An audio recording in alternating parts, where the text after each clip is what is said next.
Hello again, everyone. My name is JW, and I'm going to take the next few moments to talk to you guys about something that is very near and dear to me, tiki. So go ahead and make yourself a zombie cocktail, find your favorite lounge station, and prepare to escape to the wondrous world of tiki. Now, tiki is one of the most alluring, if not one of the most misunderstood movements in American cultural history. Beginning in a post-Depression era, tiki was an escape for the everyday American. The mantle of creator of tiki belongs to a gentleman named Ernest Raymond Beaumont Gant. I know, that's a mouthful. But most folks within the tiki community actually just know him as Don the Beachcomber. Now, nowhere was more prevalent for the cultivation of tiki than actually right here in Los Angeles. Southern California is actually thought to be where tiki truly began. With bars like Don the Beachcomber and eventually Trader Vic's, tiki was the new hip trend for Americans before, during, and after World War II.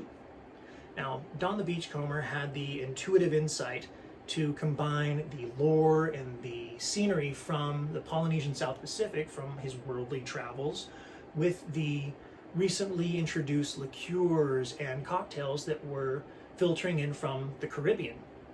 Now, not only were the drinks exotic, but the decor was something unlike any American had seen at the time. Okay, we're talking about driftwood and fishing nets and fish traps and floats and puffer fish lamps hanging from the ceiling. You've got shells and palm fronds. The furniture and the walls were bamboo and woven rattan and just thatchwork as far as the eye could see. And all of this melded together to create a tropical escape for your everyday person. And as tiki evolved, it began to incorporate more local stylings. The traditional Polynesian tikis were replaced with local carvings and creations that were specific to whatever bar needed to promote a new drink or new cocktail to their bar patrons. And they would create these elaborate histories and stories about this, for example, a fire tiki for their fire cocktail and the good luck and so forth and so on. This eventually kind of led to a decline, as it happens to all great things for the tiki movement. And this actually happened towards the end of the decade for the 1960s. People began to view tiki as kind of a joke. It became something that was humorous and even at times it was kind of tacky. And it wasn't until the mid-1990s, roughly, that tiki kind of found a resurgence. And this resurgence was primarily based around the lost art of the tiki cocktail. The renaissance of the tiki cocktail is actually how my love for tiki began. As I said before, I spent many years working for the Disney company, and on both coasts, for Disneyland and Disney World, they have a tiki bar on property. It's named Trader Sam's. And that is actually where my first interaction with tiki began. And then as I began to explore and try to understand the many varieties of ingredients that make up a tiki cocktail, I found out that there's a vast array of rums, which oddly enough are what 99% of your tiki cocktails are going to be based off of.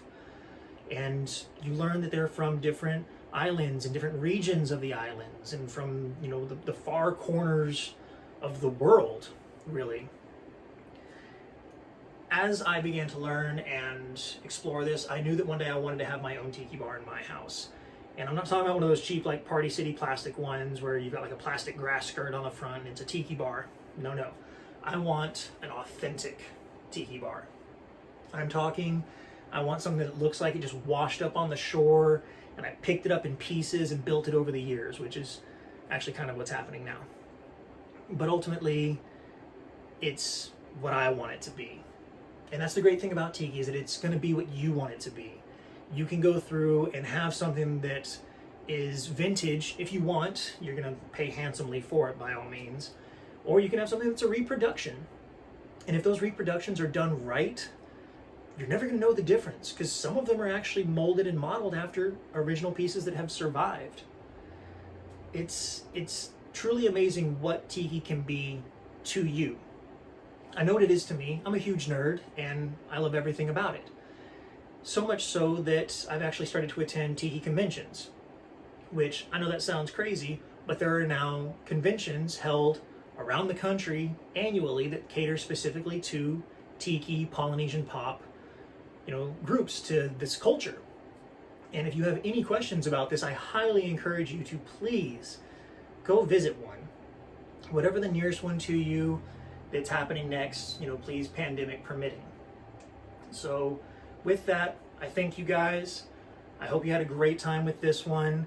And if you ever have questions, comments, concerns, please feel free, reach out.